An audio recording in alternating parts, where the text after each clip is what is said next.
All right. Of course, the moment I start speaking, I lost my voice. Hi, everybody. How you doing? I hope the voice is fine. That you can hear me. Everything's good. Thumbs up. Like the video. Like, comment, subscribe. All the jazz. So here's the story. Today in the morning, early in the morning. So if I'm a bit tired, excuse me. I went and met up with Sheikh Mufak Tarif, which is the Druze leader in Israel, as well as other very important people from the Druze community. And in general, it is more and more, it seems like Sheikh Mufak Tarif is basically, out of all the leaders, he's the one that is positioned in the highest ranking. So I went and met up with him in the morning to hear what's going on in Syria, what's happening, what are the issues there. And I have to say, first of all, first and foremost, Sheikh Mufak Tarif, I don't know why I said it with an English accent, but I went there as a representative of like foreign press or press that is meant for foreigners. With me was a writer to the New York Times, La Figaro, and then there was one that I think he was French. I don't remember who he wrote for. The rest of them spoke Hebrew as well, and the whole thing was in Hebrew basically. But that, yeah. Anyway, I have to say that Sheikh Mufak Tarif, I'm waiting a little bit. I'm waiting for people to add on before I like dive into the most crucial information. So that's, by the way, just so you'll know. And somebody is saying flexing now. I'm not flexing. Actually, I went to, there's like a meeting place and he meets different groups. I can tell you that I could have also went in a group on Friday, and he meets like influential people from all sorts of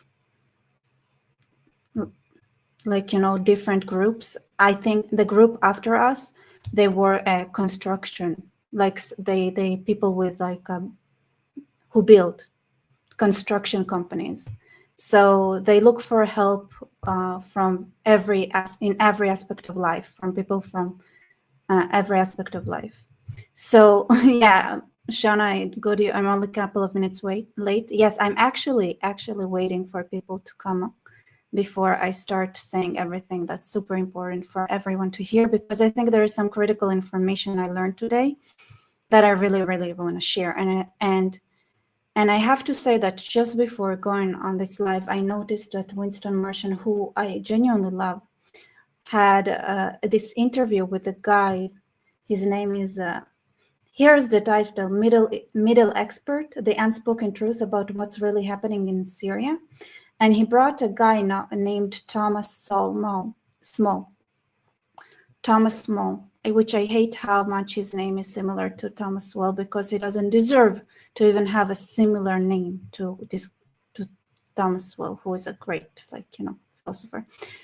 Anyway, and all I can think is like, we work so hard.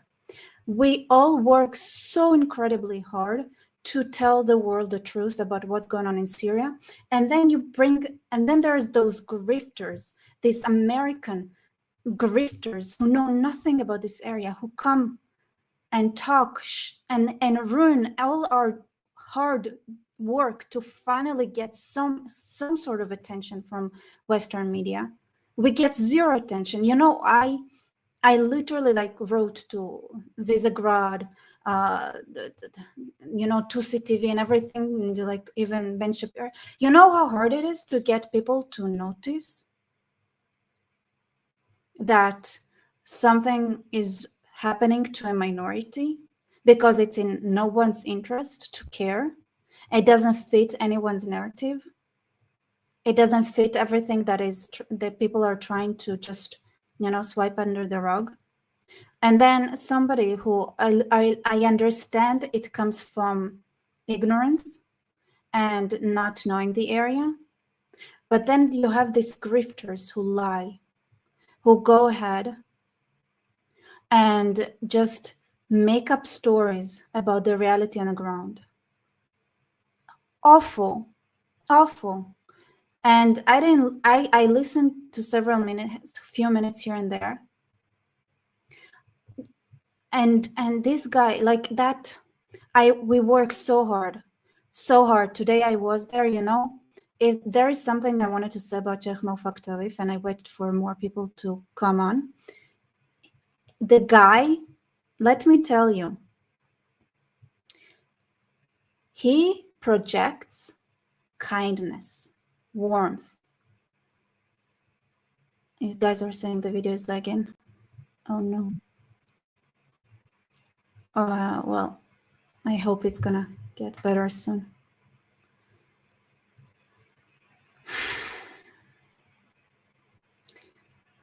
Sheikh Mawfaq Tarif, who is the Druze leader in Israel, he projects warmth, kindness, and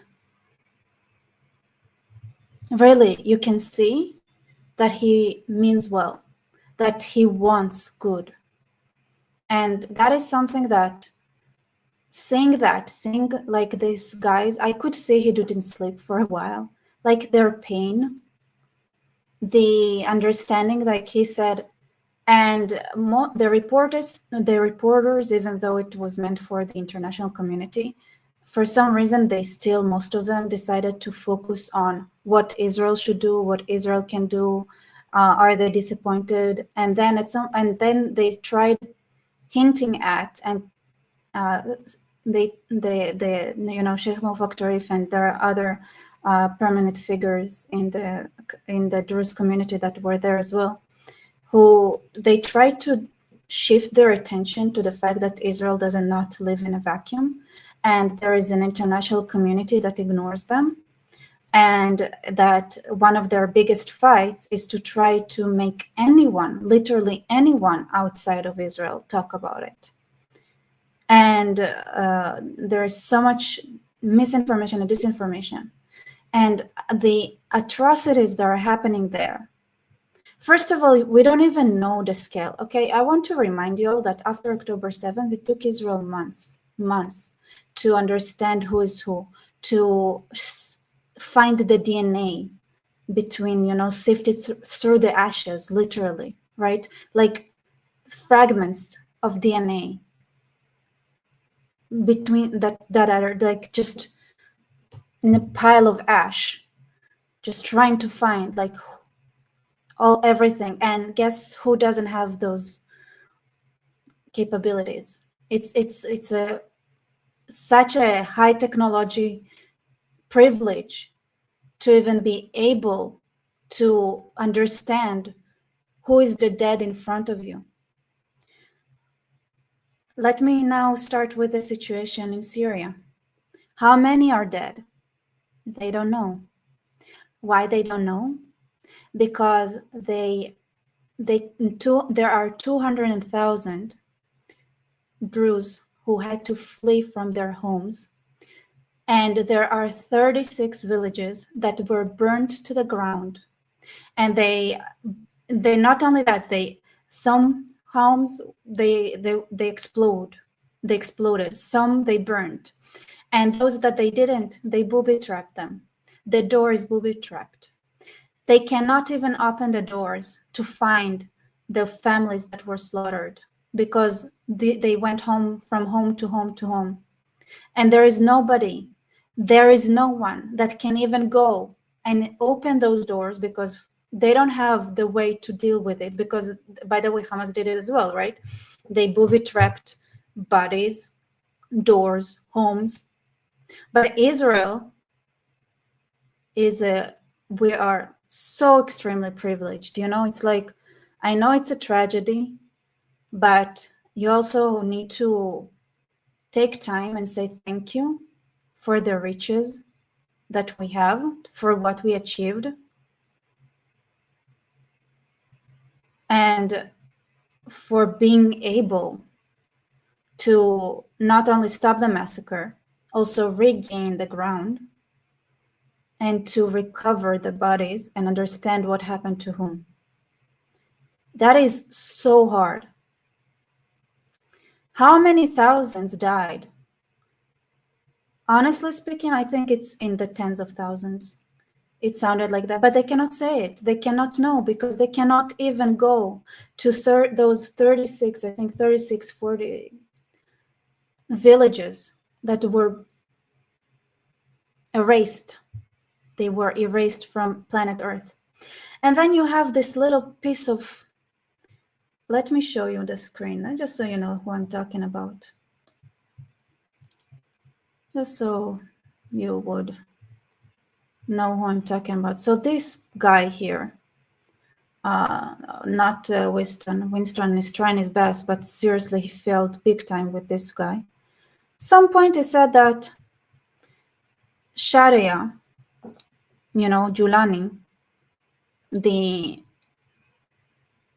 ISIS leader that is holding the country that is called Syria, whatever that is, the territory, not such a bad guy or something like that, right? And that is before I even explain the situation that they're currently at. I'm just giving you some background because I'm also waiting for people to join in. When Sharia, he didn't just conquered Syria out of nowhere. He had held a territory for several years before he took over, okay? That territory was in the north, Idlib. All right, let me open a map for you all. I think a map is very important, actually. In today's live, it's going to be very useful. So let me tell you, by the way, for those who did their homework and watched my videos about the Druze and Syrian, because I have a Syria playlist and a Druze playlist, they would know that I went through that information before. Right, so here, let me find Idlib for a sec. So it's in the north, 1 second. Idlib, okay, found Idlib. Wait, you guys don't see the map. Okay. All right, so Idlib. Here is Idlib, okay? So it's here, and it's in the border with Turkey, and Turkey and HTS had different kind of clashes on smuggling routes until they decided to cooperate and take over Syria together. Beautiful, beautiful love story. You see, when Sharia, when he controlled this area of Idlib, there were Druze villages here. He burned down 20 villages. He burned down 20 Druze settlements around Idlib in the years he was in power. He erased 20 places where Druze had been living at for 1,000 years in the several years that that area was under his control. He has blood on his hands. Everything that is happening right now is under his command and instructions. He controls everything. He invited psychopaths from all over the world to come to Syria to do a jihad.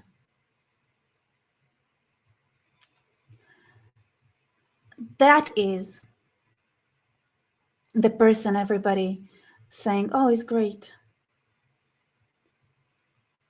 He was already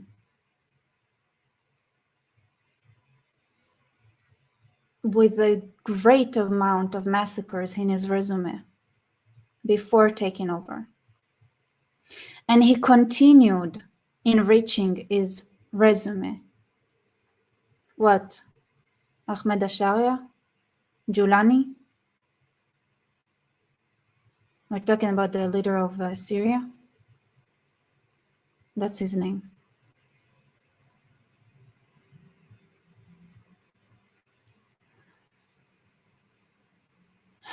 Before he took over Damascus, he cleared, erased, removed, deleted,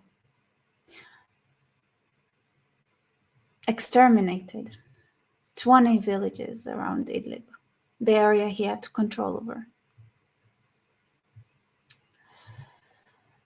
He continued to take over. How did he celebrate taking over Damascus? He celebrated by something that I don't know what's wrong with Western media. He celebrated by massacring the Alawites. Okay? That was how he celebrated.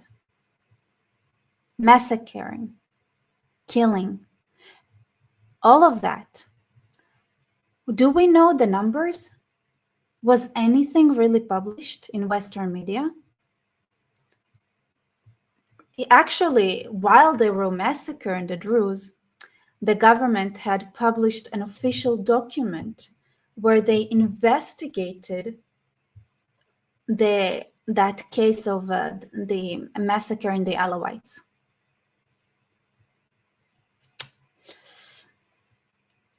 Oh my God.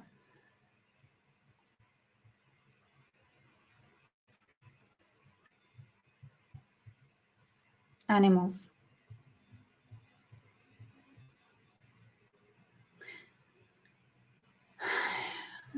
Now, let's talk. So there are, I think, 30, 36, 40 villages that were burned to the ground around the Sweda, where there are piles of bodies that nobody can find and nobody can go to identify, bury, and give proper end for, because Asweda right now is under siege. Israel is trying its best to get humanitarian aid. You see, it's a disaster zone. Disaster zone that is therefore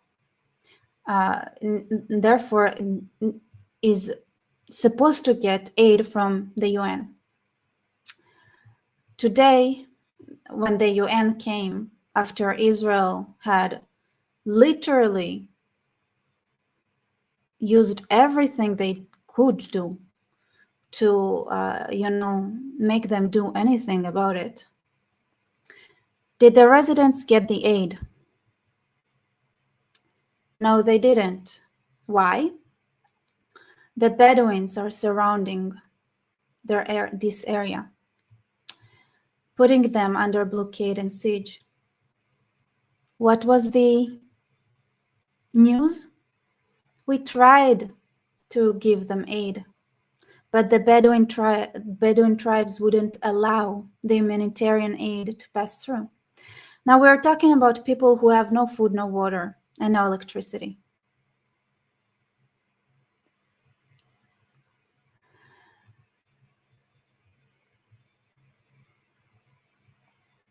Yet, when it comes to Western media, those grifters, those disgusting grifters,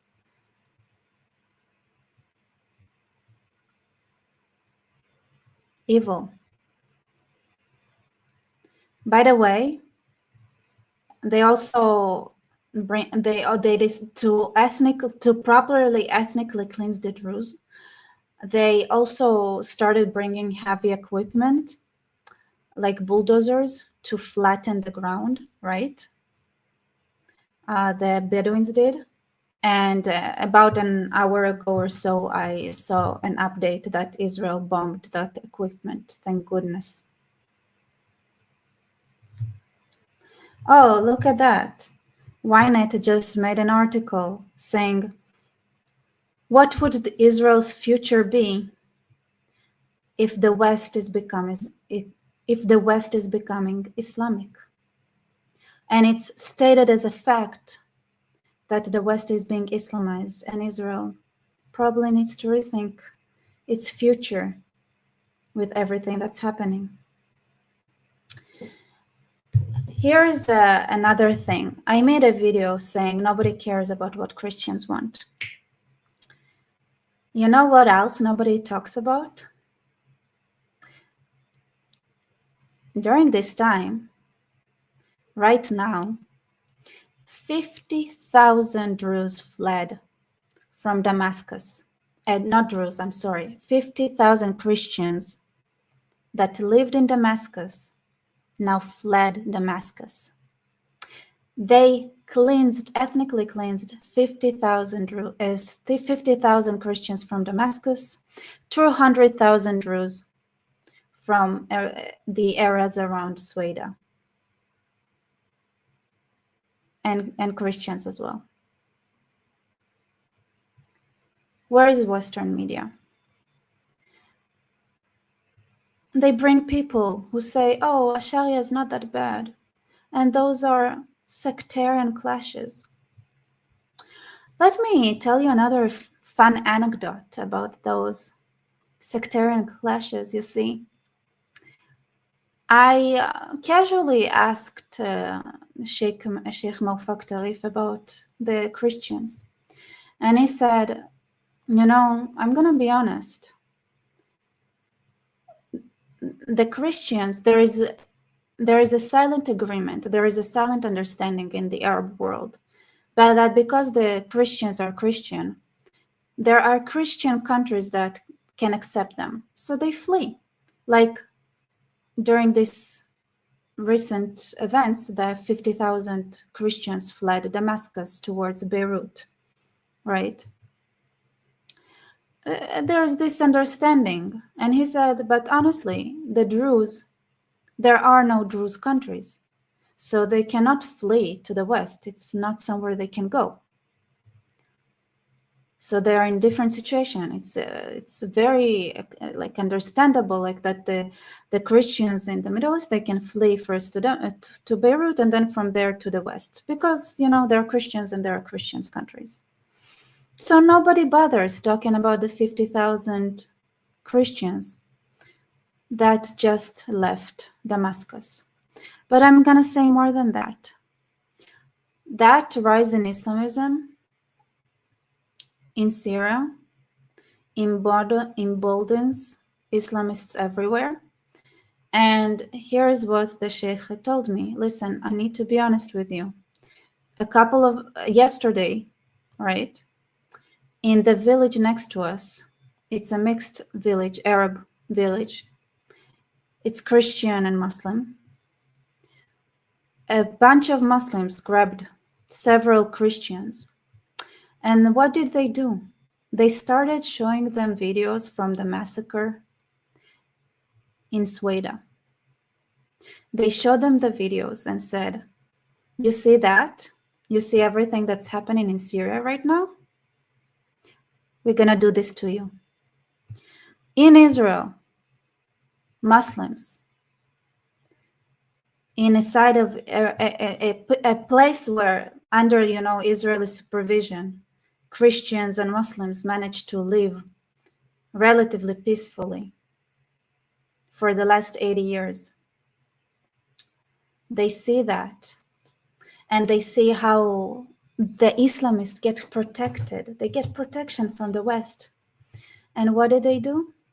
They go to the Christians that they live next to in Israel, the Muslims, and show them the atrocities.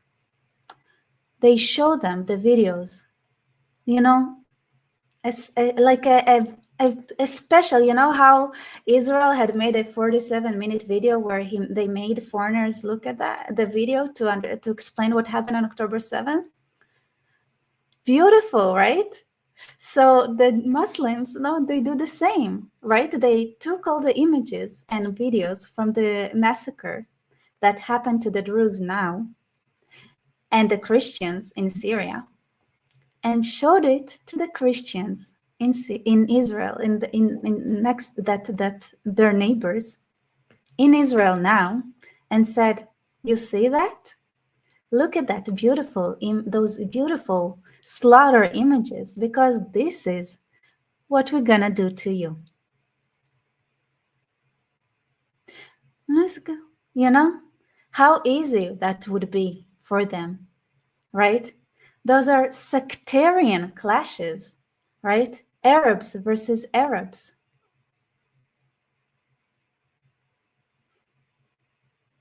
There is a narrative now, right? A narrative with a stamp from the West.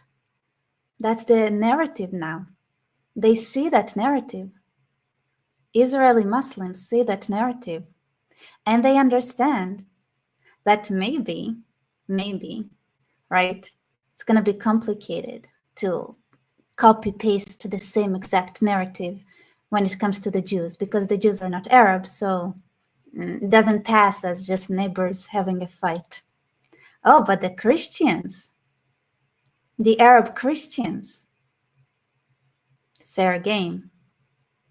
And thank goodness I asked, but this is because this is something that the Israeli society has to know. It's got to know. I don't think Israelis are aware. Israelis have a very complex relationship with Christian Arabs inside of Israel. The Jews had been betrayed in a very hurtful ways by the Christians in Israel many times, unfortunately.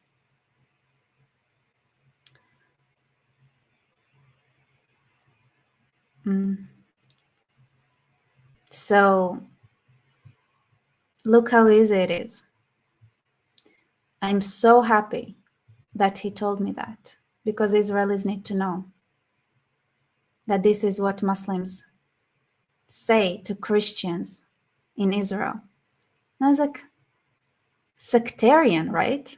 Arabs against Arabs. Those are sectarian fights. That's the inner quarrel, just an inner dealing. The Jews should not at all interfere because it's not their business, right? They're not Arabs. Don't meddle in Arab business. You see how beautiful it is, how easy it is to subvert the false narrative the West is building?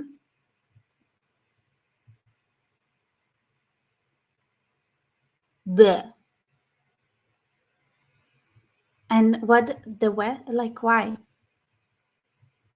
So hard to get Western media to talk about it. So hard. And I'll be honest with y'all. I came as a representative, as a person who talks to foreigners. And later on, outside, like out of protocol, I sat down with the Druze leaders and I told them what I genuinely think. I gave them an advice, which I'm not going to repeat because it's not something I can say. Where I personally think are the points and vulnerabilities that might get the West to listen. But I have no faith in Western people. I'm sorry. It's so easy. Oh, just like sectarian fights, just sectarianism. And it's like, some like inner, like the integrity of Syria is so much more important. If if only you could have seen the pain that I saw today. The Druze are peaceful people. They're good people. They don't deserve it.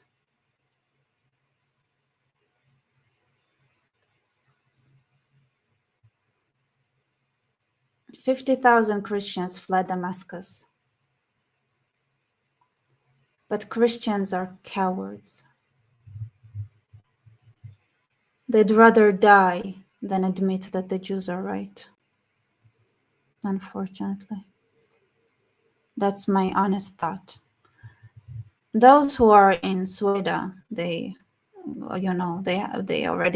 have no choice but to embrace the we have to have a corridor to Israel so that we would get an humanitarian aid and life support.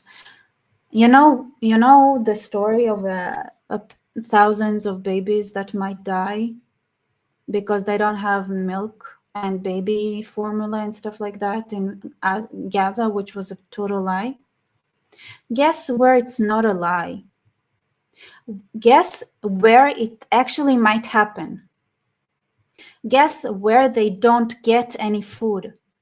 Guess, you know how much food they got? Let me tell you, they got 200 tons of flour. Do you know how many days? 200, let me see, tons of flour, I think. I wrote it all down so I wouldn't fool you. I don't know, yes. So after a lot of pressure, they managed to get in here in Sweden 200 tons of flour. Do you know how many days it's enough for? Exactly 1 day and 1 breakfast. The daily flour consumption in Sweden is 160 tons. So you have 1 day plus 40 tons. That's not even a day and a half of food that went into here. And where is the media? Where is the media? Where is the outrage? They had never done anything to anyone. They didn't loot, they didn't rape, they didn't massacre, they didn't slaughter, they didn't go around Syria and do anything of that sort. They've been protesting against Bashar al-Assad, his brutal regime, since 2013 in Sweden. And the world lies so that it would fit their narrative. Do you know how I feel?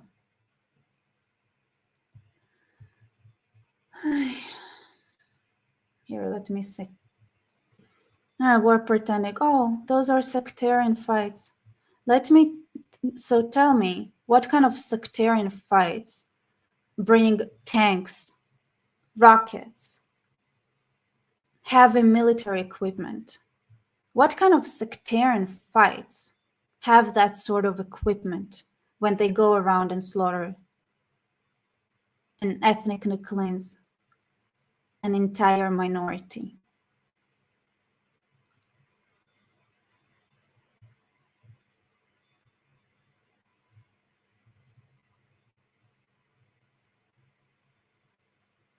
I'm grossed out.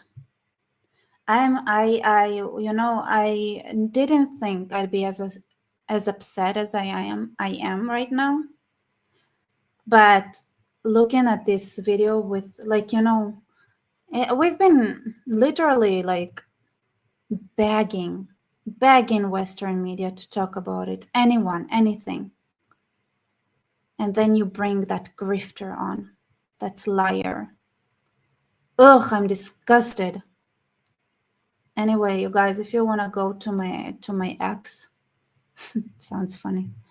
I made a post about it, just letting Winston Marshall know that he brought on a dangerous grifter that literally allows. I feel like people like that, they have blood on their hands. Honestly, those liars, those grifters, those people who speak about the Middle East without knowing anything.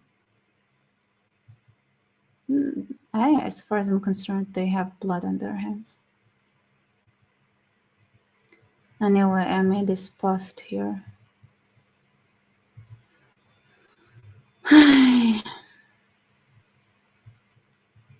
So if you guys want to share it, support it, I don't know, just bring this fact to his attention. You should bring Mansour on, or somebody who knows. I'm effing pissed. It's a shame. It's like bleh.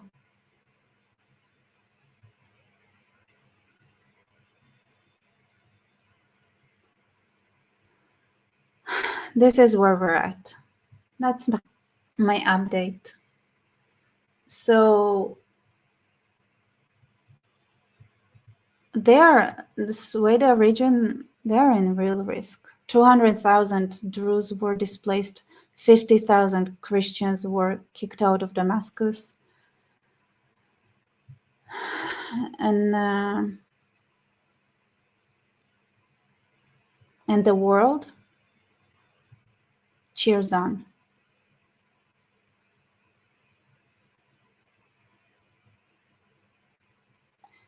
I'm begging you all, okay?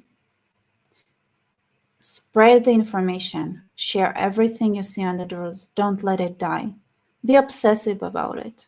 I say, think about your favorite pro-Pali lunatic. Inspiring. Sometimes, they can be an inspiration. They don't deserve it. The Druze, they do not deserve it. They never attacked anyone. They don't have an option to surrender. They're surrendering. There is a fatwa from the 13th or 12th century against them that had declared that they are apostates. They don't have an option to convert to Islam. They don't have it. They cannot surrender. There is no, they want to live and let live, and that's it. But they have no way out of this. They're infidels, like apostates. They're apostates. There is no way out for them. Absolutely no way out for them.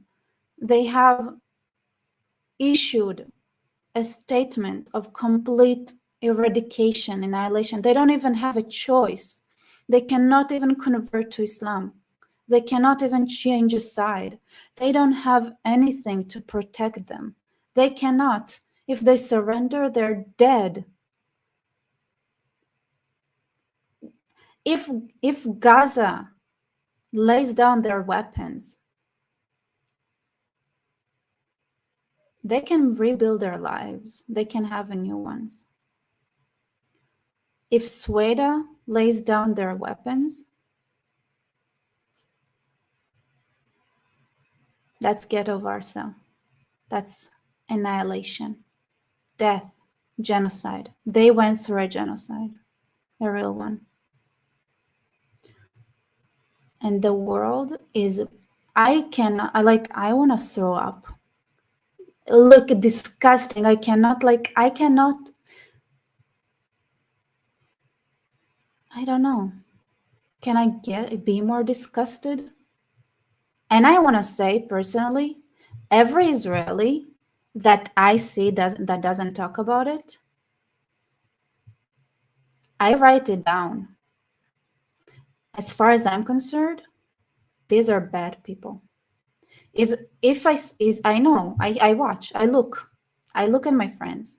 I write down those Israelis that say nothing about the Druze, they're dead to me.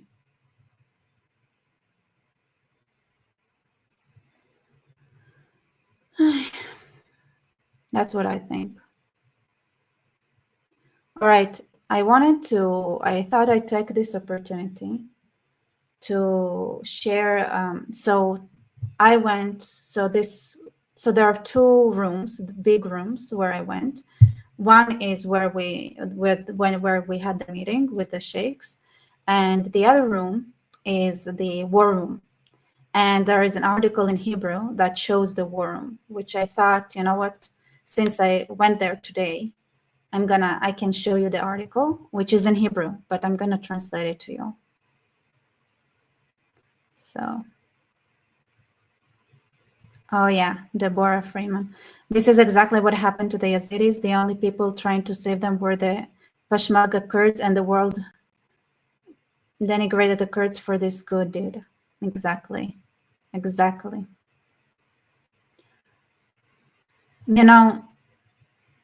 Even compared to back then, you cannot Israel's position is very different.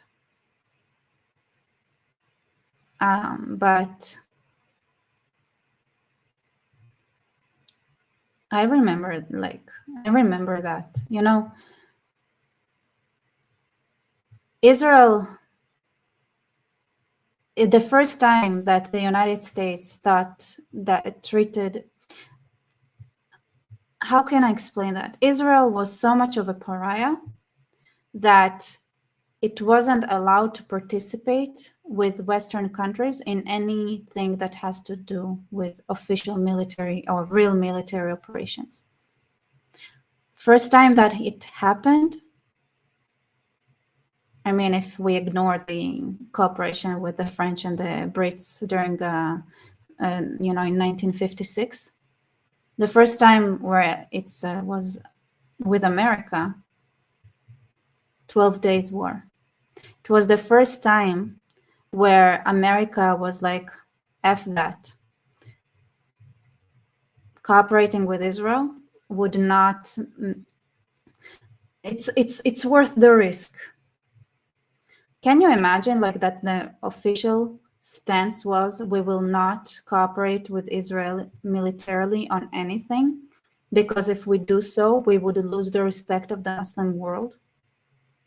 That was the official stance. And it changed the moment Trump decided to strike Fordo. That, I don't know if people appreciate how much of a shifting point that was. It was the first time that America was like, we're gonna tie our names with that country called Israel, which is insanity. You guys don't understand how much boycott Israel goes through behind the scenes. Israel is almost under total boycott. Israelis have to have companies under, most like Israelis that work with outside of Israel, they register as not Israeli entities, just so that they could work with other countries. And the whole world does that. Being a upfront Israeli company is not a way you can do business. The Israelis are like just pretending to not be Israeli when they do business. So there aren't any official sanctions, but in reality, Israel had been under boycott forever. And it's ironically, it's getting better, because it went from total boycott to, to literally no country would work with or sell anything to Israel, to, oh, look, we just struck with the photo together with Israel. Amazing. That is against US law, but I don't know what was the last time you did a reality check. But just like the media is so happily cooperating with genocides, believe me that if these people are so like you think I can see even the comments like, guys, I know it doesn't budge. You don't budge. You don't care about real genocides. Like the West doesn't give an F about real genocides. Most of you here would maybe like this stream because it's kind of entertainment and amusement, but nobody would even bother sharing any information with anyone. I know that, like, when things started happening, I had to beg for 4 hours on Mansour's stream to someone to share whatever, anything.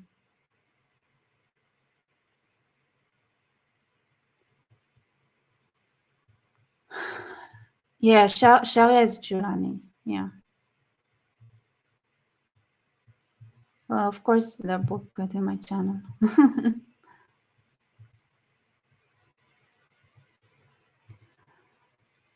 It's just, just there. And this is what I told the Druze. Listen, let's be honest. I saw it with my own eyes. Western media would participate and had participated in genocides knowingly for the scoop.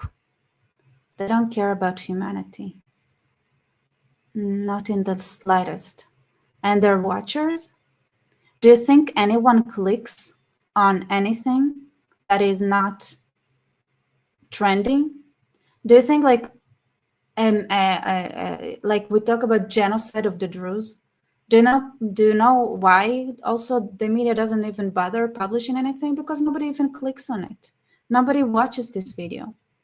They just want to watch the videos that entertain them and where it's not serious. It's like, oh, the Arabs clashes again. Those kind of videos, they get millions of views. The videos that tell the truth and say, hey, there is a genocide, no, they don't get those millions of views because they don't feel good, because reality is not feel good. There is reality that is true. What do they think feel good about?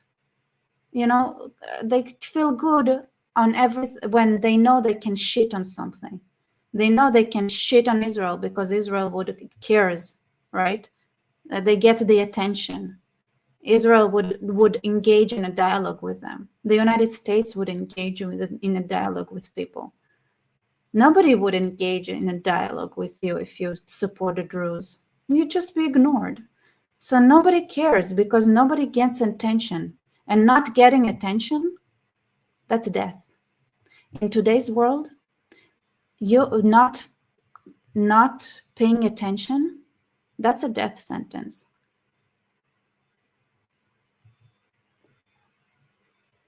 So I'm telling you, I didn't make this video saying without it, they would die. Attention. They would literally die. They literally, yeah, the Yazidis, why did they die? Because nobody paid attention. Nobody. And once a genocide already happened, well, that's sensational for about 5 minutes. 5 years later, the Yazidi women that were taken as slaves, they don't have a stage to talk on because that is offensive towards the Muslim community, suggesting that there is still slavery in the Islamic world. So they don't have anywhere a platform to share their stories. Nobody. No, the Yazidis. They just got a Yazidi girl out of Gaza. She was there for 10 years, held a slave. Her friends that were taken with her, at least several of her, one of them was force-fed her own baby. And then she committed suicide. And that girl also tried to commit suicide several times, just didn't make it. And then when Israel started taking over Gaza, she was like, she managed to contact an Israeli and say, listen, I'm a Yazidi slave in Gaza. Get me out of here. And that's how she got out. But even then, did anyone care? No. Nobody cared. And I also said, thank goodness. Yes, the bring the hostages back gang are like a bunch of lunatics, but thank goodness. Thank goodness. Thank goodness. Because you know what? You don't get anything without some crazy. You need that crazy. The Israelis who are like, I don't care, get the hostages back. On one side, yes, they would sell my mother for their so-called morality.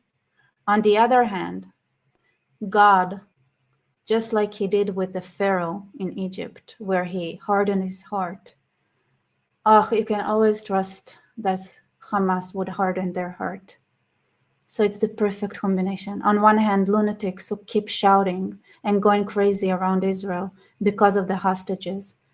And they would sell my mother, their mother, for this virtue signaling shenanigan charade that they do.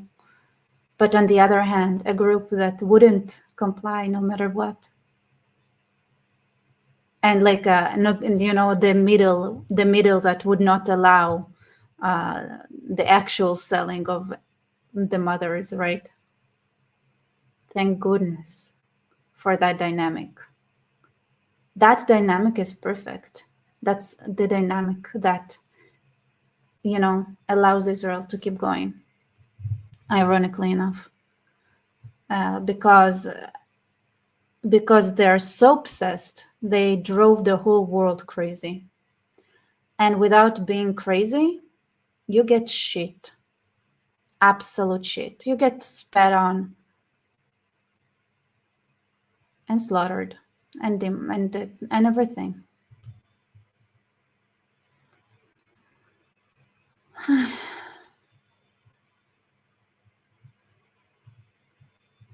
Diamond encrusted Abdallah. Have you prayed today, my dear? I just did. Thank you for support. And Harbinger Zero, thank you for support. I tried to say this on YouTube in another video, but it wouldn't post. Will Israel train, supply, and plan with the Druze tourist jihadism in the future? It would be a good endeavor and a great alliance. How about we make sure they stay alive for now? And then I'm sure that would happen, just under the table.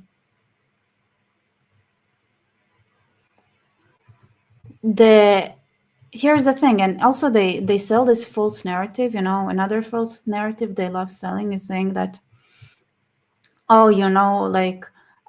they only do that because the Druze cooperated with Israel, blah, blah, blah. No, in reality, I don't know. Thank you, but I don't know what's ESA. But thank you for support, Diamond. Oh, yes, what is ESA? But thank you for support again. So Shaya had, like I said, like in Idlib, he already did it in Idlib. It was his ideological goal, his stated mission to eliminate the Druze. He said it again and again and again. Like who else? Oh, like Hitler, for example, who said he's going to kill the Jews again and again and again. He was not shy about it. Who else? Who else did it for the last 20 years? I don't know how long it's been documented. He put a target on the Druze for extermination more than 10 years ago, at least. And it's online. It's out there. And we all pretend like the West is like, bleh. So please, I'm begging you. I don't care. Watch every video about the Druze. You don't have to watch it. Open, create a playlist on TV and just loop around it. And like all the Druze videos, just for everybody who does and talks about it, for them to get views. It matters. Like, right? And then let it play, like mute it and let it play somewhere. And then on X, like share, repost, comment. I'm begging you, be crazy about it. If you think it's too much, you're probably not even scratching the surface of what needs to be done. Be inspired. Think about the pro-Pali lunatics, the obsessed ones. Think about the hostages now, people who would sell their mothers for that. And my mother, especially, like they would definitely sell mothers that are not their own.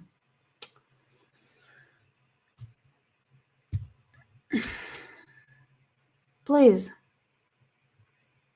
You don't understand. Like they are where they're at. So close to taking over the entire United Kingdom, France, New York, Minnesota, because they were crazily obsessed. And yet you have the other side who are not willing to do anything because they're above it all. They're above fighting. They're above looking crazy. They're above it. I'm sorry.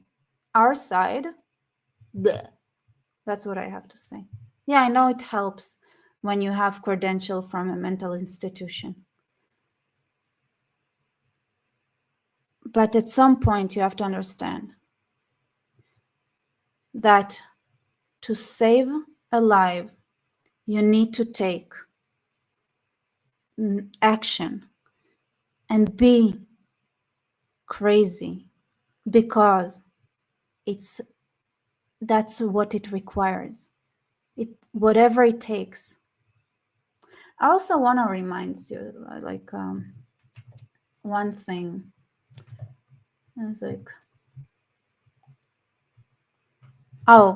another thing that really kind of pissed me off, and this is a very good way to find charlatans, all right? Unfortunately, is it in English? Is there English for it? Amazing. Okay, I'm going to show you what I'm talking about in a second. Another way to know if somebody is a charlatan is if they start talking about image. Saying, for example, well, it doesn't make sense for Israel to help the Druze because they are already like disliked and they already have like bad reputation. So why would they help the Druze? That doesn't make sense, right? And I want to take a moment, first let me go through a couple of super chat here. Shauna, thank you so much for support. The West's biggest problem seems to be that we fundamentally do not understand that these people are ideologically motivated. Both sides pretend it's not religion. No. The West's problem is that they're lazy, feeble-minded. They think they are better because you understand, but what they do is read and never write. What they do is nod but never talk. What they do is say, oh, the government should take care of that. This is not cool. That shouldn't happen. And then they do squat about it. While the other side, they did everything they could to get our countries to the place that it's at. What do you think the West, the people like us, like the right wing people, don't have money? What do? Do they support creators like me who fight? No, we get absolutely squat. Nothing. Shit. We don't get shit. The left, they are way more generous. They actually give money to their causes. You know how much an influencer Gaza gets? Every Gazan just gets wired like shit ton of money. And listen, there aren't that many more Israelis than there are Gazans. And Israelis are fighting the world's fight. What do we get? And go fund yourself, which is understandable, right? If somebody believes in communism, well, probably they are more willing to understand that they need to send money to those who are in the front lines. But those who are in the front lines cannot work properly. We sacrifice our livelihood for this, and we don't get shit. The right, they don't give money, they don't talk, they don't do anything, and they say, oh, the government should do something. We deserve everything that came at us. Everything. And when they win, we deserve it. God is on our side, but no God would help those who would not help themselves. Isa is Jesus Christ. Thank you. Thank you for your support.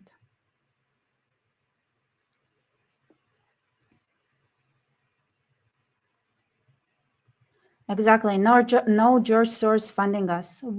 There are right, which I suspect is also a incredibly cheap person, is on our side. The richest man in the world. Why do we have no funds? Why do the Druze get no money? Why do Israelis who fight in the front lines for the fucking entire world don't get squat? Why? Why does my brother has to spend in the last 2 years a year in the army? And he's 30 years old, 31 years old.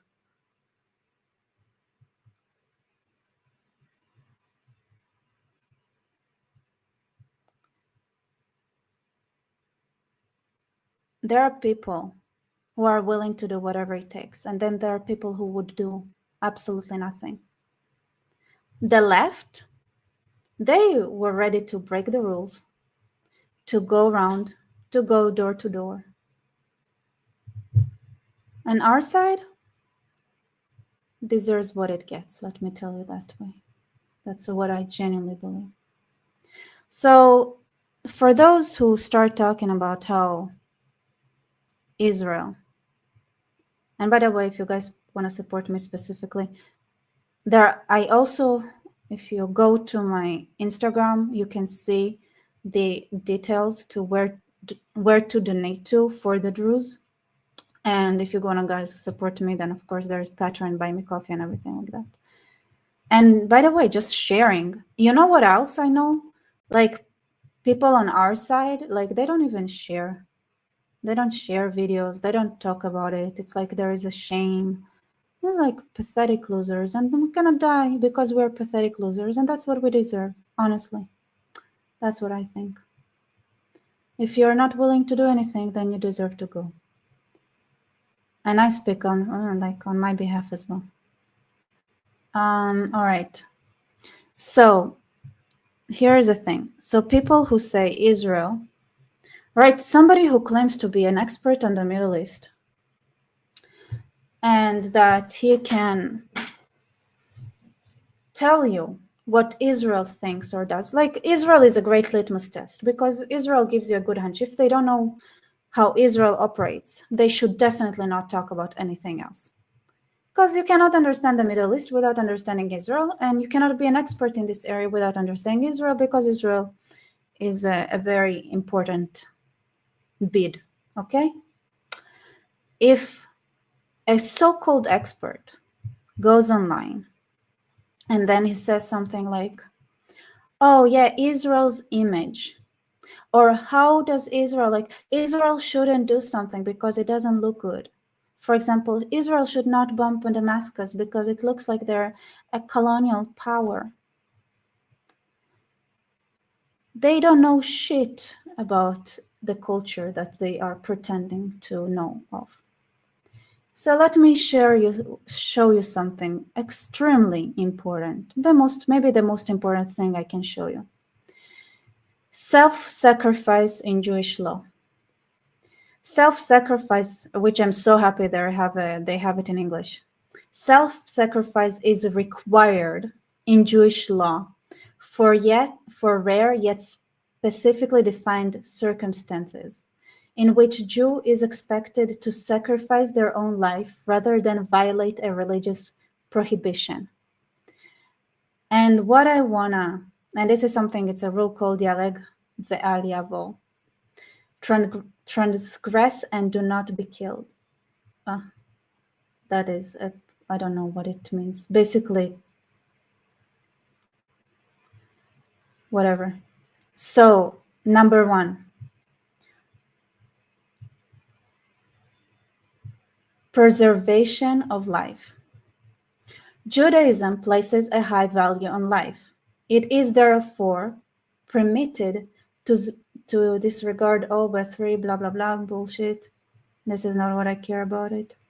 Additionally, that's important, Leviticus 19:16, which is a law in Israel, you shall not stand by the blood of your fellow. That means if somebody is in dire circumstances and they're about to die and you can help them, you are obligated to help them. And when it comes to Israel, it's an actual law. And I think it's a law that doesn't appear anywhere else. So Israelis are obligated by law, right? By law to provide life-saving and do whatever they can to save a life and help a person in need. Let's say you go around, you walk down the street and somebody is passed out. By law, you must help them. By law.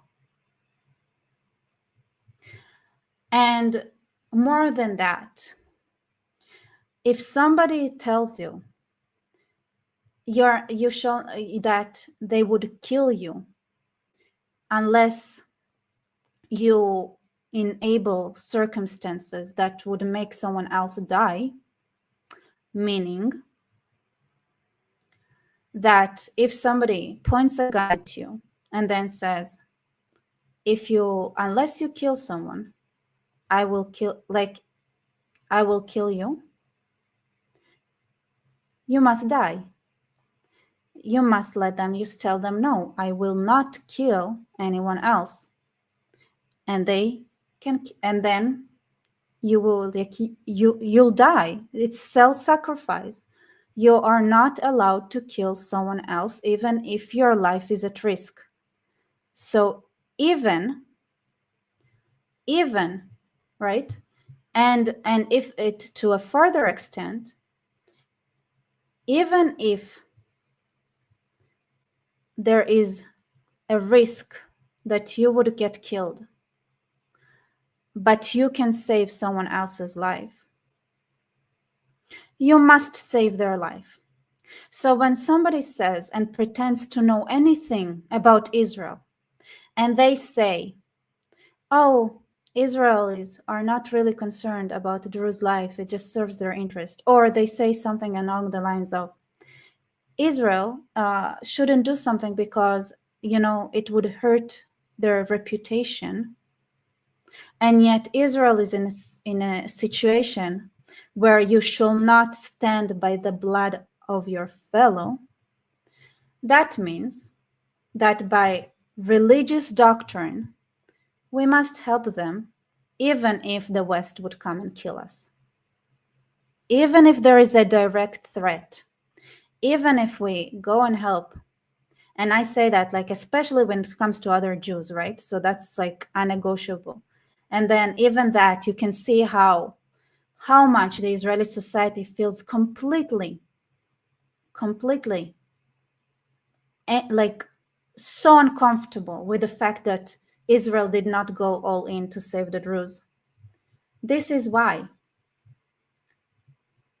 Even if America, and if we were 100% proper, acting properly, which Israel tries to do, calls Israel and says, if you save their lives, we'll nuke you.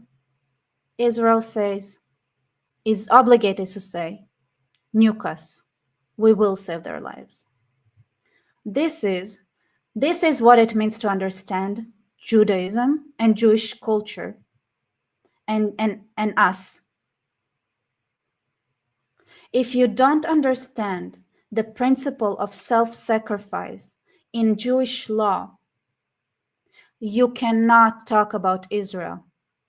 You cannot talk about Israel because it goes against. So when you think it's easy to stand by when you see your brothers getting slaughtered, for an Israeli, it's infuriating. It goes against God. It drives us crazy from the inside. It messes our minds. This goes against everything that we are. So when Israel did not interfere now immediately with the Druze, do you know how Israelis feel? Like shit. Like they are monsters, like they went against God. They sinned. We sinned.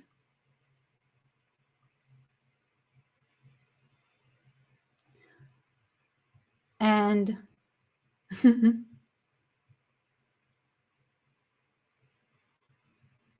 especially when we can help. You know, it's one thing where we cannot help, right? So there is Judaism is reasonable. It understands that there is a limitation. You cannot save the whole world. But if it's within your reach, and in theory, you could save someone, you have to save them, even if it kills you.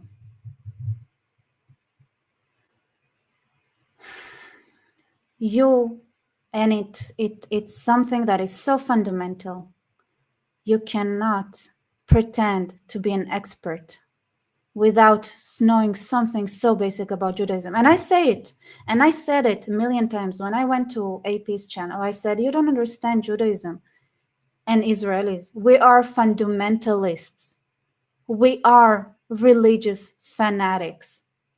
Just that we would die and kill for a different set of rules, basically.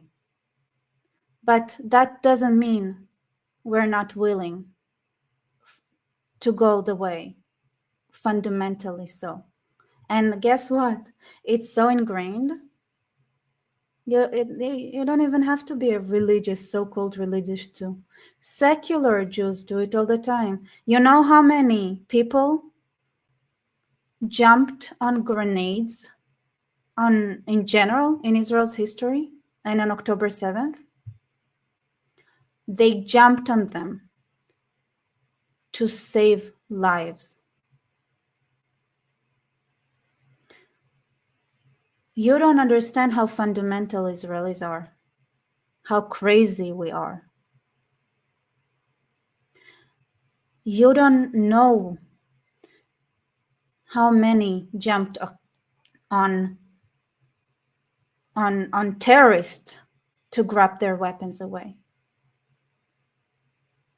My sister's friends, a lot of them died on October 7th, but some survived. And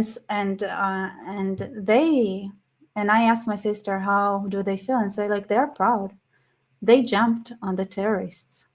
One of them managed to grab a weapon away from a terrorist and survived to tell the story. You see, self-sacrifice, again, for those in the back, self-sacrifice is required in Jewish law. Jews are fundamentalists. Israelis are fundamentalists. If you don't understand Jewish fundamentalism and Israeli fundamentalism, you cannot at all explain or do any sort of analysis or geopolitics on the Middle East. If you go around and start talking about how Israel is perceived, and it's like, it's baffling. The world is baffled. Why is Israel doing so and so, even though it looks like this and that? Because even if the whole world would come to kill us,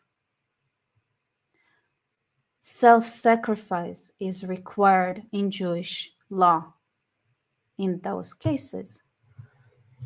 If you don't know that, you are disqualified from talking about the Middle East, because Israel is in the middle of the Middle East.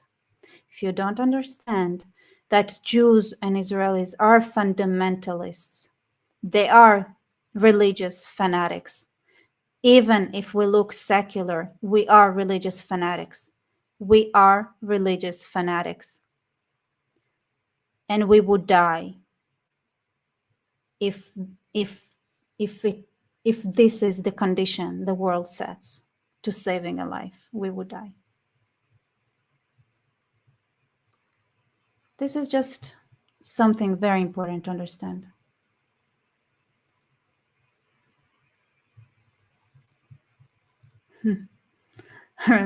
What are we, fundamentalists? Here's the thing, people don't understand, like, there are several types of fundamentalism. In Judaism, it has its own fundamentalism, like not converting to Islam. Like, that's fundamentalist, but it's ingrained in us. There are so many stories. Usually convert. No. Okay. Death. Okay. But when it comes to saving lives, right? That is across the board. That is something, those are stories you grow up with. It crawls under your skin. It's just becomes a part of who you are. And one of the reasons it's so hard to convert to Judaism is because you have to get indoctrinated to this kind of self-sacrifice as well. It's not something you learn later in life unless you have a predisposition to be like heroic.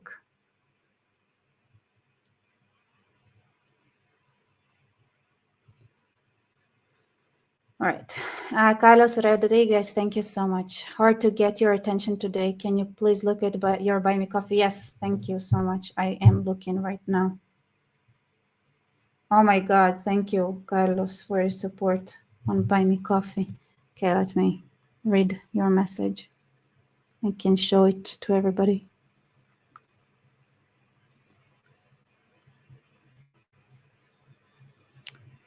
Okay. Thank you. All right.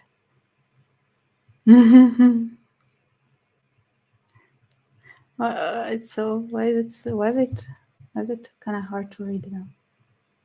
Fine, let me just open it. Oh yeah, I wanted to show you the video on the Hamal. All right.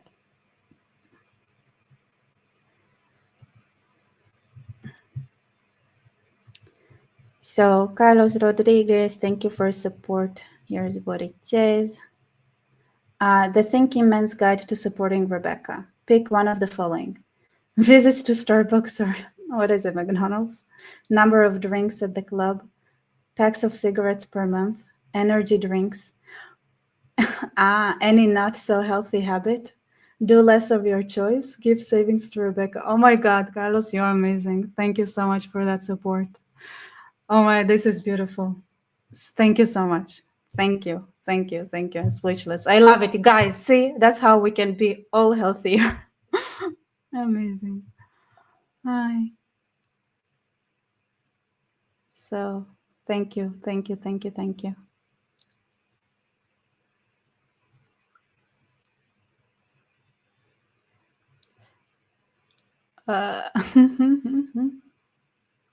It's so funny. Are you Jewish? I'm not a fundamentalist. Are you Jewish? I think here's the thing, Israelis and Jews, they don't understand that they're fundamentalists a lot of times. Like they don't understand that because it's like when it's part of your culture, you take things for granted. You don't really understand them and how crazy they are and how fundamentalist they are. So I think Israelis and Jews, I don't think they understand, honestly speaking. Yes, what a dude, Carlos. He's a king. Thank you, Carlos. Thank you, Carlos Rodriguez.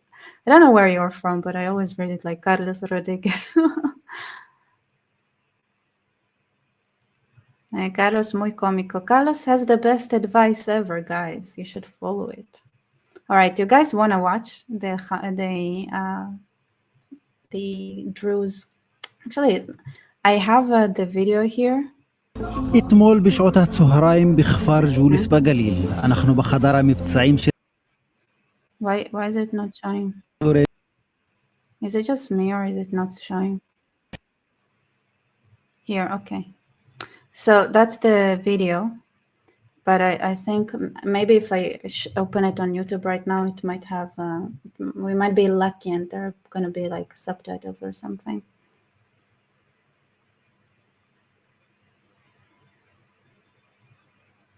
Ugh, there is a huge cockroach that is crawling on my window from the outside. That's unrelated. Okay, what is the...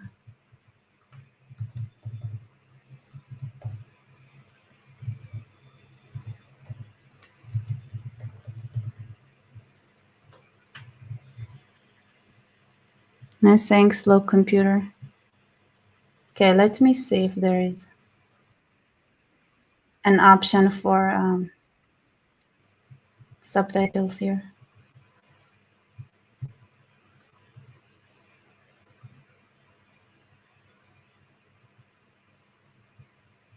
Don't know why I just suggested I would.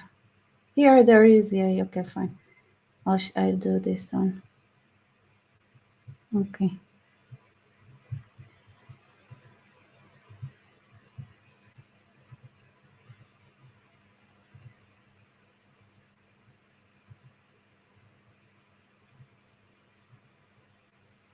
All right. So this is the war room that the Druze had opened that I thought I'd share. This is where I went to today. So here, what we're seeing in the screen right now. So they're actually monitoring everything that is happening from Israel in Sweden. Like here. Do it. إخفار جوليس بقليل ترى مبتسعين شلا عيدها دروزيت لخان I don't like that there is music. I'm afraid of copyright.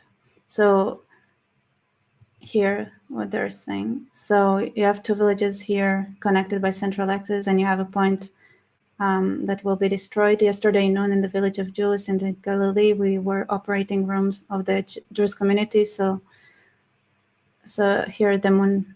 We currently received an indication on attack that is taking place in central axis. We're trying to, so they're sending things to points, crucial points to the IDF, so that they would know where to attack and things like that. Here, helping attack militants. A few minutes before that, a report was received from, and that Bedouins are trying to take over again, and that their meals here, like one of the things that happened, like they hurt their meals, so they don't have a way to grind flour, so they don't work as much, so they're hungry. Anyway, the situation is not amazing. So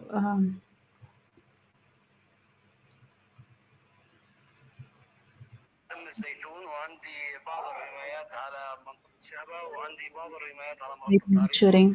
وعندي مناطق نحن يعني اخذنا منه هن عم نحاول نرجع نحررها. انت اعمل حسابك اذا انتم بتشوفوا احنا هنا في عندنا جماعه مشايخ وشباب طيبه بتجمع هاي المعلومات وبنجرب نشوف وين العدو موجود ونجرب نساعد. They're trying to. That's amazing. Again, music. Problematic. So there are a lot of ex-military people, ex-intelligence people that gathered there to try to understand what's going on in Sweden to help them. So basically that's things that are going on, and that's where we're. So, and also they're trying to get attention from Western media there as well. Just too much music, but I thought I'd share.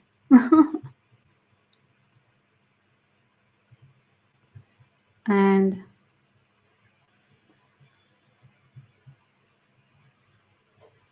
good night, guys. You all decided to go to sleep. That's the drill. It's like midnight. We're turning into pumpkins. Yes. Hello.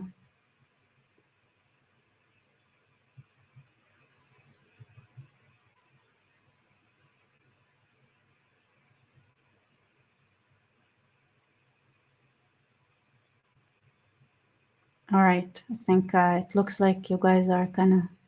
How you all doing? The chatty looks interesting.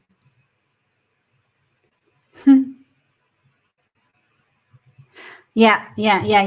I think so. The Druze in Sweden definitely need handheld satellite phones, 100%. It's not easy. We need to figure out how we get it, the things there and everything. I say everybody who knows how to help and has ideas how to help, just write it down, and we'll try to get you connected to whoever and whatever is needed.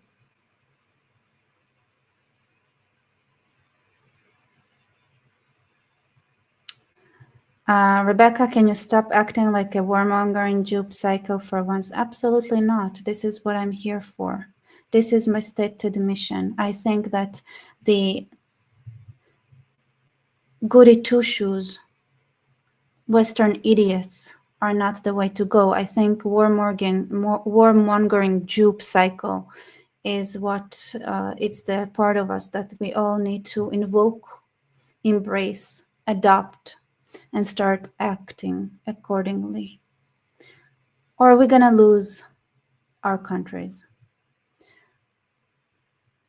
Now, the sooner you do so, the less millions will die. And we're at millions now. We're getting closer to going towards the millions because there are catastrophes in the horizon. There are. I'm gonna talk about it because I already filmed a video on Iran. That's gonna be a catastrophe in the scale of millions. It was a choice, you know. We could make a choice. We can either do the right thing now or pay way more tomorrow.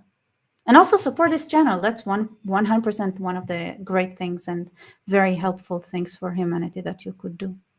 Share, subscribe, like, everything, because some voices are worth less because we are not as trendy. Because, you know, here's the thing, there's a lot of fakeness, right? When you support the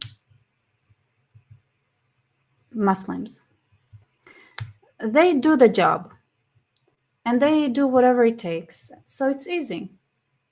Our side is not as dedicated, so it's harder. And yeah, it's not as active. All right, everybody. So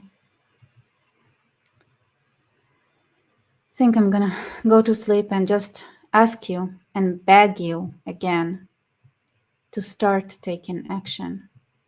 Be more active. Share. Seriously, everything. Just be creative. And also don't neglect your own countries. It's a global war. I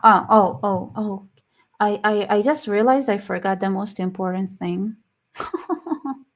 How did I forget the most important thing I wanted to tell you before? Just a moment before. So I'm gonna give a little bit of a spoiler on the video that I still didn't publish, but it's not a spoiler because I talked about it before. Where is it? What's that's wrong? 1 second. Sorry, y'all. Here. So this is a map. So this is Turkey. Turkey is the Muslim Brotherhood, together with Egypt. They are playing. And their enemy is basically Saudi Arabia. Though Saudi Arabia also cooperates with Turkey, even though they also declared war on Egypt. It's a very interesting dynamic. So Saudi Arabia are enemies with Egypt and Iran, but they are willing to work with the Syria-Turkey axis from time to time, especially when it comes to addressing Jolani. Why? God knows. I mean, and Iran and Turkey are also cooperating when it comes to slaughtering minorities that are in their way, here in the Kurds and the Druze. And the Egyptians are like the Muslim Brotherhood with Turkey also cooperate, even though they also had their own disputes between them when it comes to different Islamic goals. So it's a very interesting map of interests where in reality, like I said, in what would happen if Israel disappeared, Egypt, Saudi Arabia, Iran, and Turkey would go to total war. But until then, they have all kind of alliances. So, but there is something that is looming in the horizon, and that is the collapse of Iran. Right now, what's happening is that Syria, and by the way, there is no border between Syria and Turkey. It's a free pass. There is no border between Syria and Iraq. It's a free pass. Another collapsed country that is very famous is Afghanistan. There is a border kind of here, okay? So there is a country called Iran. Iran hosts about 90 million people and is on the verge of collapse.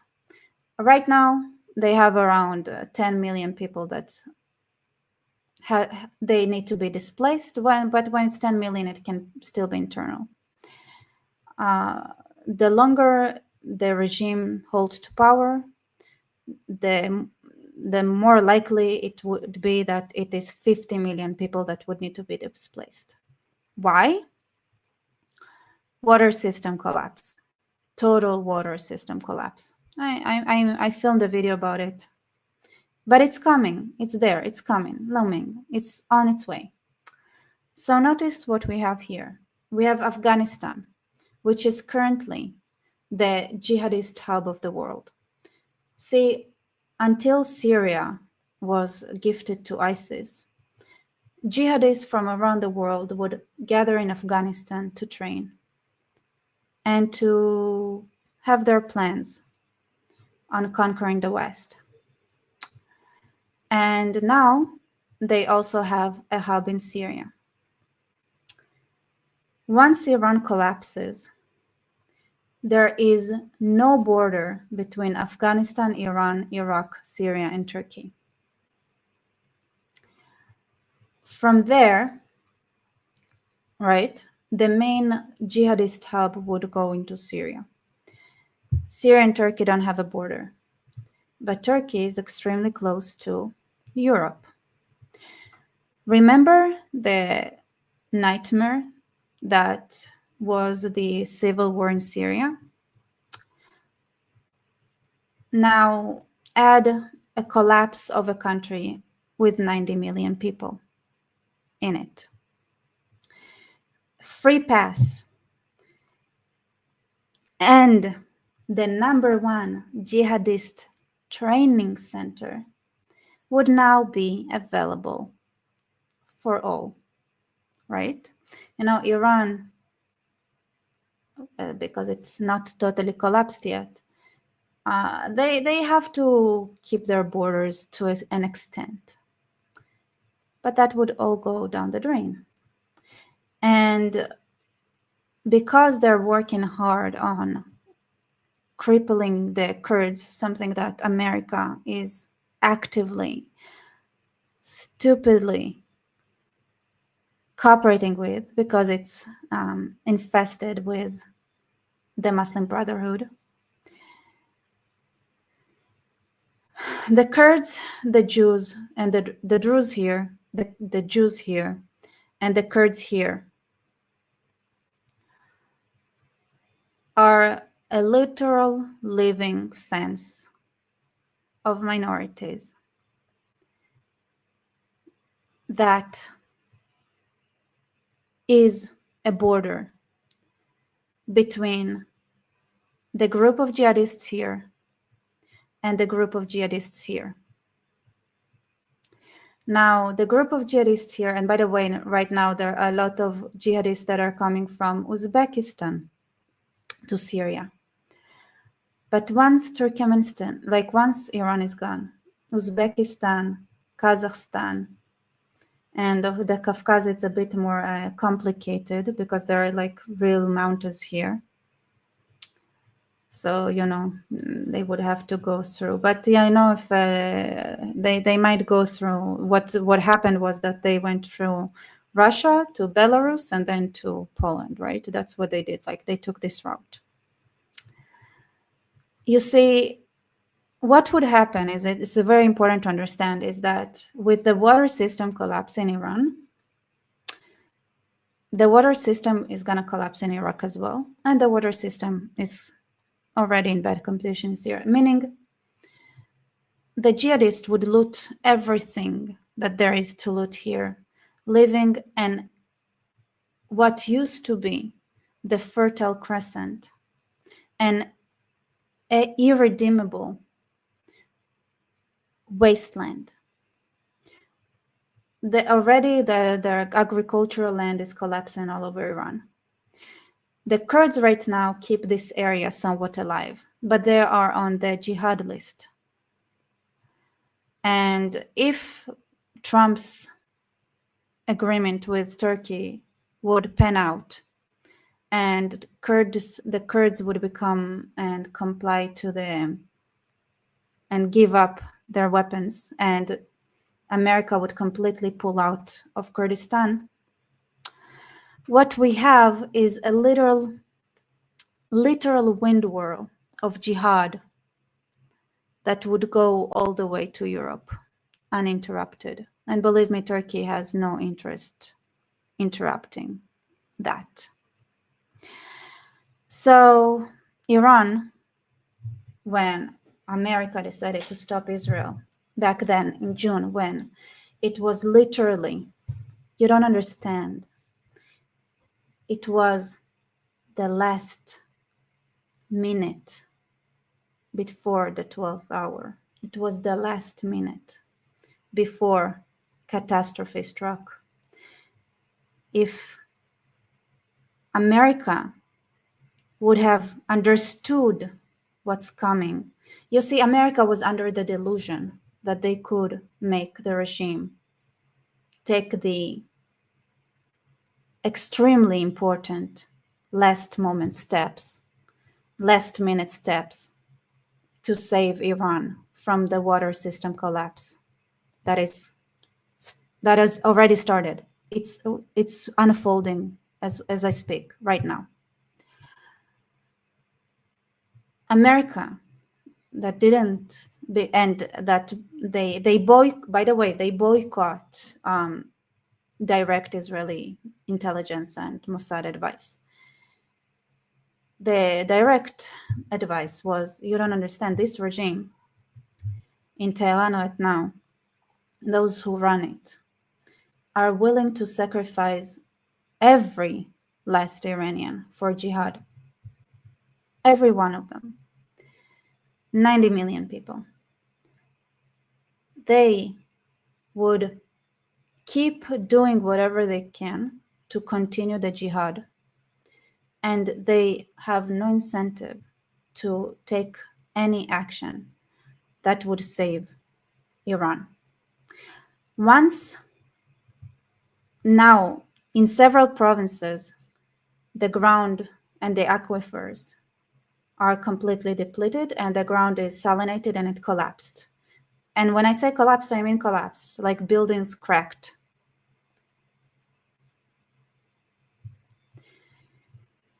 And it continues. Israel tried to say and tell them, you don't understand. It doesn't matter who's going to rule Iran. In June, you have to change the regime now to a regime that would fix the water systems. That's the real thing that happened behind the scenes. Of course, nobody understands the very basic idea of action and consequences, unfortunately. So when the warning was issued, obviously, like, nobody in the media would pick it up. And nobody, like, not many bothered understanding what's coming. Iran will collapse if the regime doesn't change in the next year. 50 million people guaranteed would have to be displaced. Iraq doesn't have water systems because it's ran everything. When Turkey, for example, came to Iraq and said, hey, how about we do something about your water, right? The area that is not Kurdistan, everything that's in the south, they said, sure. So they ran to Iran to ask permission. Iran said, no, we don't trust those companies. So Iraq is in the same situation, everything that is south of Kurdistan.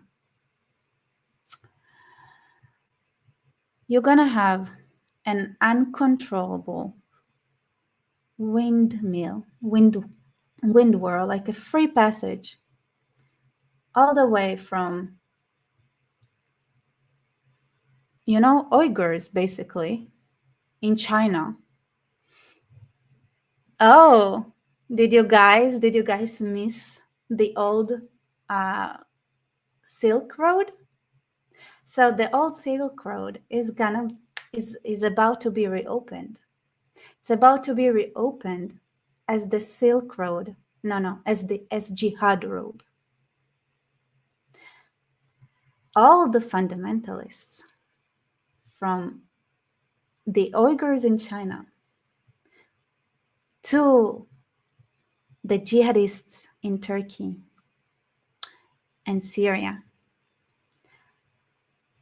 they can get all the way to Greece. You think Turkey would stop them? Turkey knows where it is geographically.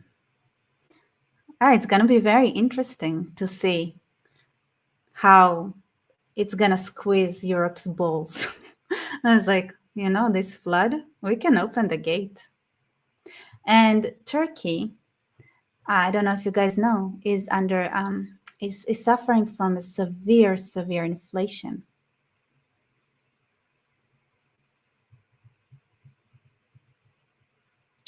Like literally, it's the same.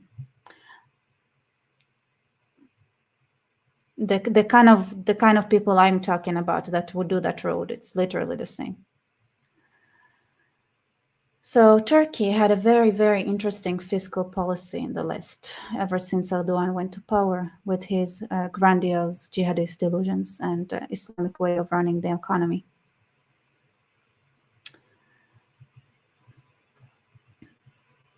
How would it squeeze Europe's balls? That is up to your imagination.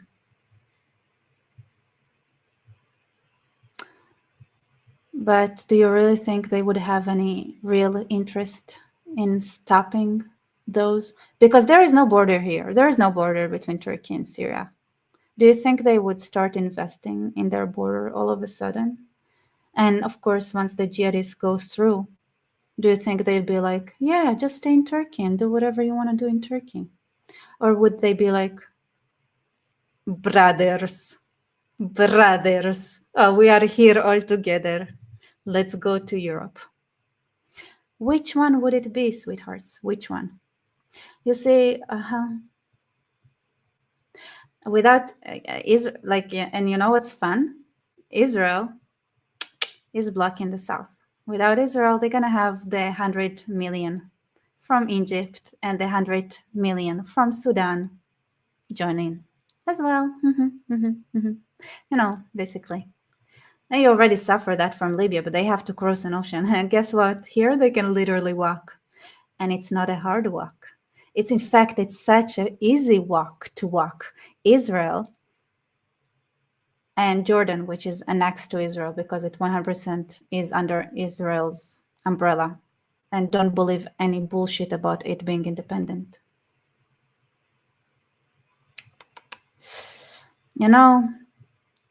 Let me tell you the story, about human history. It is written in our, bony remains that we spread from across the world, walking through this narrow, geographically, you don't understand how easy that walk is, technically. Done a million times. So without the Druze, the Kurds, they literally are your last border with all the jihadists here. That would open that gate. With Israel gone, you'd get all of those as well.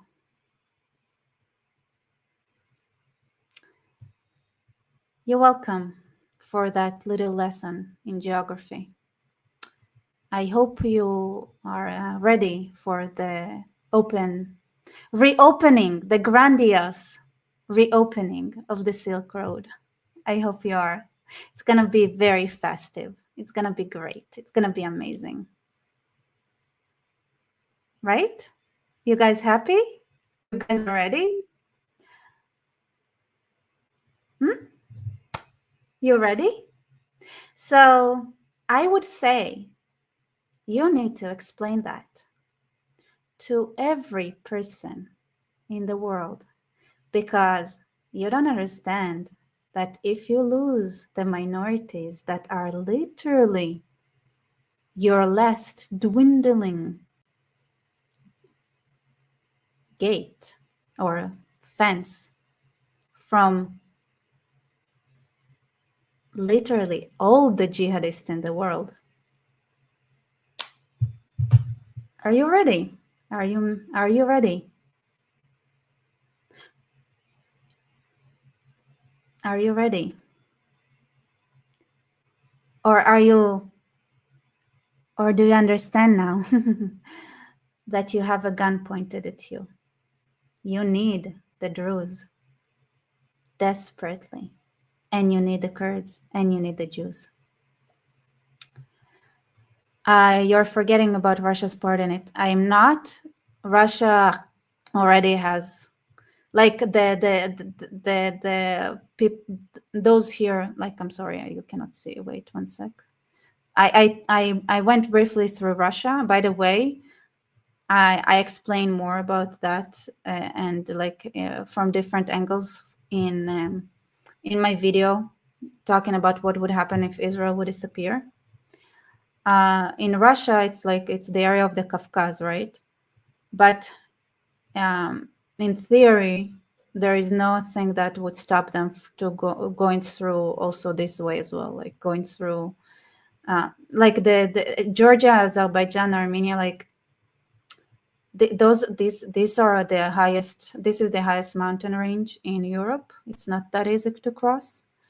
Also, it's not that Iran is easy to cross, but it's. Let me see. I think there is a pathway here. Obviously, they did it already. If you want to go back and look at the Achaemenid, empire, the Persian Empire, they can do it. It's possible. This area is a bit more difficult, but this is why you should also consider supporting Ukraine. But the countries here are smarter. Just that you have that at least. So.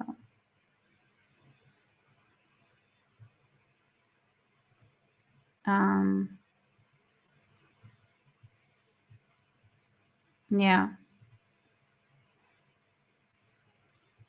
Listen. Yeah, that's a from the Caucasus, there is a reason why there is a preference to go north here and then through Russia, right? And then it kind of limits the amount of people that this area is not that easily. It's too hard to pass. You need to be a hiker, like full range mountain hiker. It's not an easy. It's like going to Tibet. Nobody's gonna go to Tibet. Come on, it's so. No, not everything is easy passage. But when this area opens up, right? When the literal remember, Jews here, Druze here, Kurds here. You're literally one. Listen, and it's what's fun? Here's the fun part. The fun part that even losing the Druze, in theory, is enough.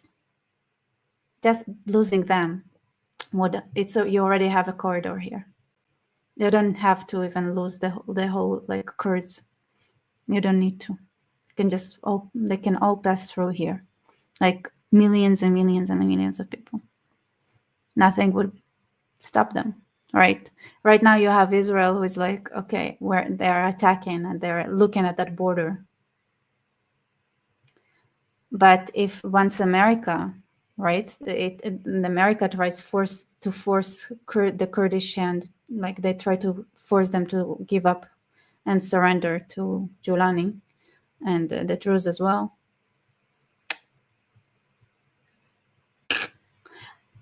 And of course, the reason it's not happening, hadn't happened yet, is because Iran didn't collapse yet, but it's coming.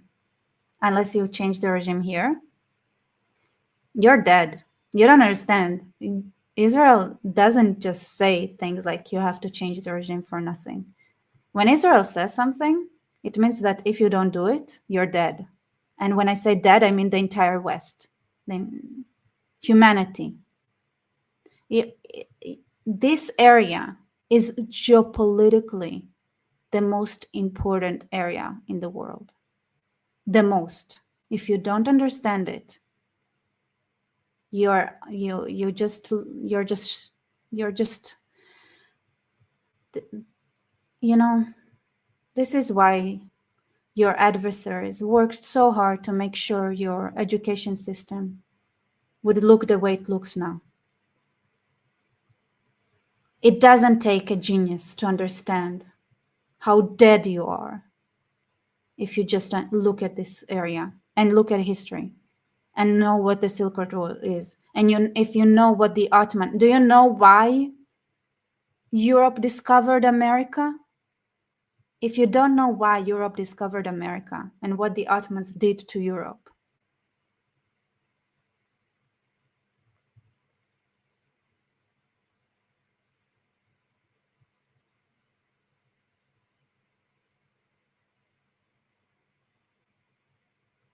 the education system is an absolute failure. You think that you're losing your countries for no reason? Oh no. You don't understand what is coming. And you're like, we don't want to listen to the Jews. We don't want to listen to the Druze. You lazy fucks. Did you like this video at least? You know, if you really are serious, like this part in the end, I don't cut it. Share it with your friends. Or better yet, call them, panicking, and say, hey, if the media doesn't start talking about the Druze, we are dead. Because it's your last hope. Your last.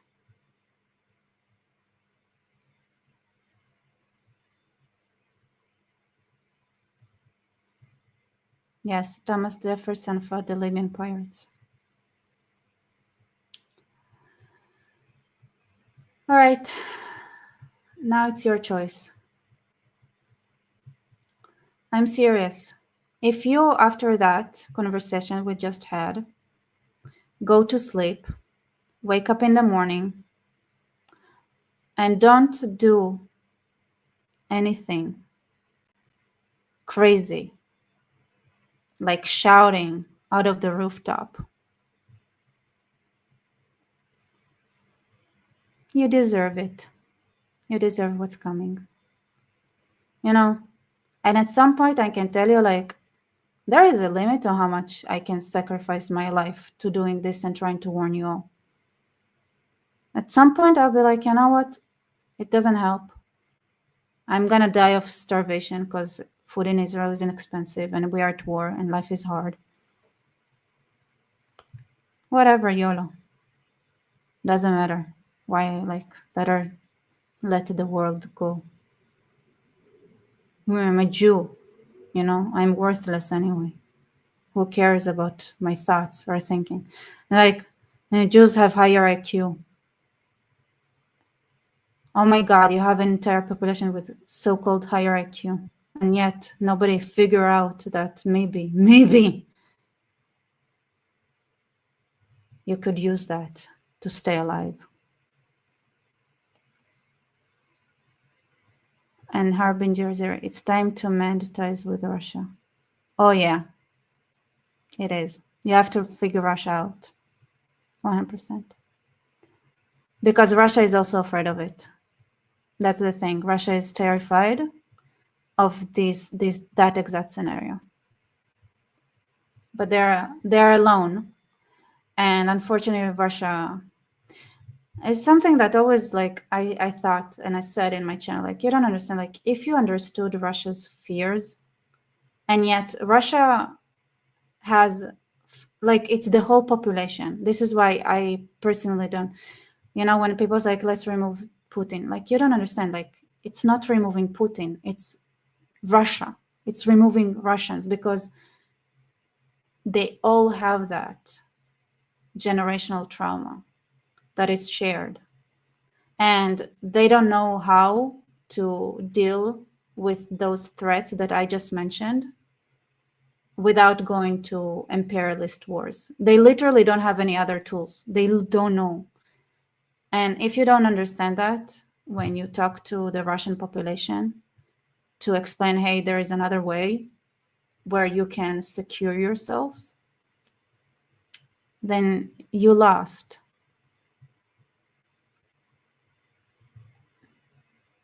And I say that because, like, you need to understand, it's like the whole of Russia. Every Russian suffers that fundamental fear. Like, Putin is I don't know, Putin to me looks like he's Russia. He is. And now Russia with its, like, it's an ego trap, trapped in an ego trap. Very, very hard to get to climb down this tree.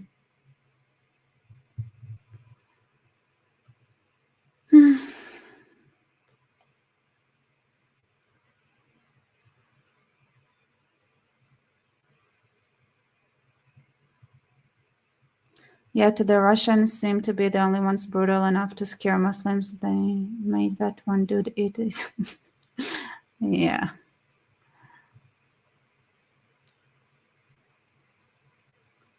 Listen, it's something to consider. Okay, like, I think Putin specifically, like, just lost his mind, took too many steroids. I think it messed up his brain. He became paranoid. So you might have to remove him. But even if you remove him, like, you have to understand that there is a whole population behind the system. Just because, like, if you remove like the head, it doesn't mean that the rest of the body is, the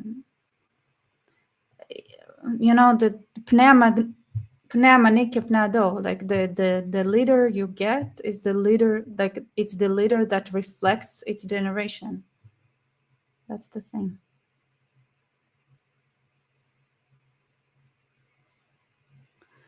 And Russia is a country that, like, it's in an area that, like, civilization shouldn't have not happened there. It's a very weird country. Very weird.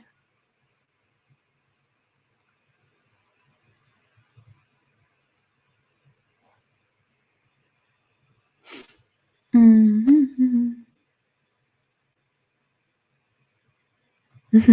The rumor is Putin is tame compared to the other elites there. Yeah.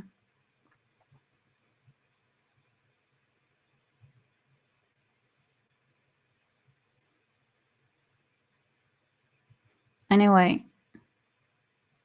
welcome, new member. Listen, honestly,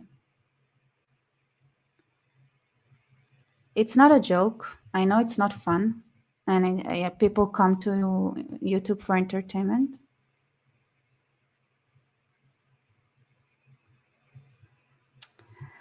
Rebecca Dogan is a Georgian thinking is Turkey is diabolical. Let me tell you something. The last time you had a similar story, that was Stalin. Yeah, Stalin was also Georgian. So get the hint.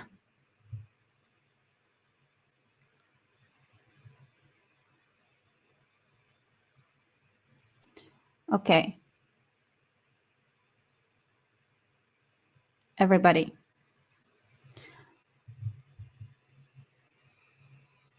Think about it, and please, I beg you.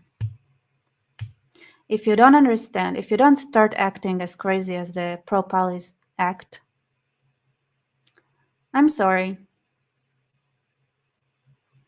But the hardships that are gonna come, they're gonna come bad. Like, it's gonna be bad. All right, everybody. Good night.